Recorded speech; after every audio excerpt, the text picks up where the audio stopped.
पहले पृष्ठ को हम सब पढ़ें तो अमृत काल में स्वर्णिम शब्दों में भारत के भविष्य को उन्होंने उल्लेखित किया।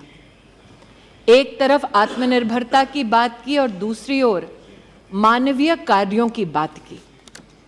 और राष्ट्रपति जी ने अपने अभिभाषण में एक नागरिक होने के नाते विशेष मैं इस बात का गौरव करती हूं कि supreme commander of arm forces ने भारत में पहली बार भारतीय सेना के परमवीर चक्र विजेताओं के नाम पर अंडमान में जो 21 द्वीपों का नामकरण हुआ उसका उल्लेख किया और अपना आनंद व्यक्त किया। ये हमारे पूरे देश के लिए गर्व का विषय है। महामहिम राष्ट्रपति जी ने एक तरफ नेशनल वॉर मेमोरियल का उल्लेख किया और दूसरी ओर उन्होंने हम सबको याद दिलाया कि हमारी नौसेना को अब छत्रपति शिवाजी महाराज का दिया हुआ प्रतीक चिन्ह मिला है जो अब उनकी ध्वजा पर लहराता है, भारत की शान बढ़ाता है। और महामहिम राष्ट्रपति जी के इस उद्बोधन में, अभिभाषण में मात्र 2-3 बिंदुओं पर मैं अमेठी की सांसद के नाते भी आपकी अनुमति से आभार व्यक्त करना चाहती हूँ। राष्ट्रपति जी ने अपने अभिभाषण में एक श्लोक कहा था, ग्रंथों का उल्लेख कर उन्होंने कहा कि अयम निजः परो वेति गणना लघु चेतसाम, अर्थात अपना ये है पराया ये, ऐसी सोच होना उचित नहीं।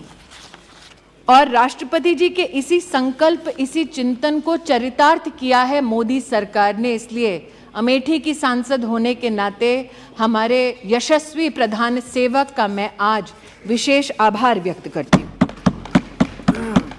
क्योंकि अपने पराये की सोच से परे हटकर मेरे संसदीय क्षेत्र में महामहिम राष्ट्रपति जी के अभिभाषण को अगर मैं अमेठी की दृष्टि से देखूं तो हमने क्या पाया, क्योंकि 50 वर्ष खोया बहुत मेरे संसदीय क्षेत्र ने। आज इस सदन में एक सज्जन जिनको अमेठी ने मैजिक दिखाया और विधानसभा के चुनाव में 4 विधानसभा क्षेत्रों की सिक्योरिटी डिपॉजिट भी जब्त कराई, ऐसे सज्जन ने हमारे प्रधान सेवक पर कटाक्ष किया।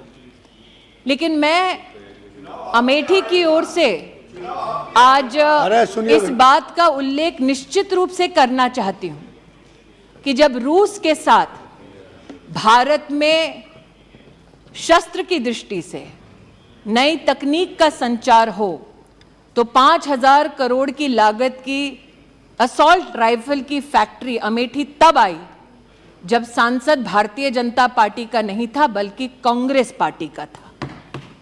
राष्ट्र के संरक्षण के लिए अपने पराये का भेद ना कर ये उत्तम उदाहरण मेरे संसदीय क्षेत्र में प्रस्तुत करने के लिए मैं देश के प्रधान सेवक का आभार व्यक्त करती हूं। महामहिम राष्ट्रपति जी ने अपने अभिभाषण में नारी की प्रतिभा, नारी के योगदान और राष्ट्र के भविष्य के निर्माण में नारी की भूमिका को उल्लेखित किया है। आज इस सदन में हमारी एक वरिष्ठ नेता हैं जो निश्चित रूप से महिलाओं की दृष्टि से महामहिम राष्ट्रपति जी के अभिभाषण पर अपने विचार व्यक्त करेंगी। लेकिन एक छोटा सा अपनी ओर से मेरा प्रयास है कि इस सदन को मैं अवगत कराऊं कि ग्रामीण अंचल में महिलाएं जो सेल्फ हेल्प ग्रुप के माध्यम से अपने परिवार को आर्थिक रूप से सशक्त करती हैं, उनका यूपीए के कार्यकाल में और मोदी सरकार में क्या स्थान रहा। हम सब इस बात को जानते हैं कि एक सदस्य ने यहाँ चुनाव का उल्लेख किया कि एक चुनाव से पहले एक बहुत ही प्रचलित इंटरव्यू था जिसमें विमेन्स एम्पावरमेंट की बार बार बात हुई, लेकिन वो शब्द धरती पर कितने फलीभूत होते हैं उसका मैं एक प्रमाण यहाँ देना चाहती हूँ। 2009 से लेकर 2014 तक देश भर में सिर्फ 19 लाख सेल्फ हेल्प ग्रुप्स को भारत सरकार से सहायता मिलती थी। मोदी सरकार में ये संख्या बढ़कर अब 81 लाख हो गई है। 2009 से लेकर 14 तक जो राशि इन सभी सेल्फ हेल्प ग्रुप्स को दी गई वो लगभग 80,000 करोड़ थी, लेकिन मोदी सरकार में 2014 से लेकर 2022 तक ये राशि बढ़ाकर 4,93,000 करोड़ रुपया की गई। मैं प्रधान सेवक जी का विशेष आभार व्यक्त करती हूं कि विमेन्स डेवलपमेंट के मात्र नारे को ट्रांजिशन करके राष्ट्र का अगर उत्थान करना है तो उसमें अहम भूमिका नारी की होनी चाहिए। मात्र इस एक सेल्फ हेल्प ग्रुप के आवंटन से ही आज वो प्रतिबिंबित होता है कि नारी और विशेषतः ग्रामीण अंचल की महिला की प्रतिभा पर देश के प्रधान सेवक को कितना नाज है और कितना विश्वास है। महोदय, स्वास्थ्य मंत्री जी यहां उपस्थित हैं। मैंने सदन में पहले भी कहा, आज भी कहती हूं, हमारे समाज में, ग्रामीण अंचल में, गरीब तबके में महिला को अगर आप कभी पूछें साल 2014 से पहले कि क्या सार्वजनिक रूप से सर्विक्स कैंसर का और ब्रेस्ट कैंसर का कहीं भी उल्लेख होता था, ग्रामीण अंचल और गरीब तबके की महिला ये कहेगी कि इसका उल्लेख सामाजिक दृष्टिकोण से ना हो, ऐसा नहीं था।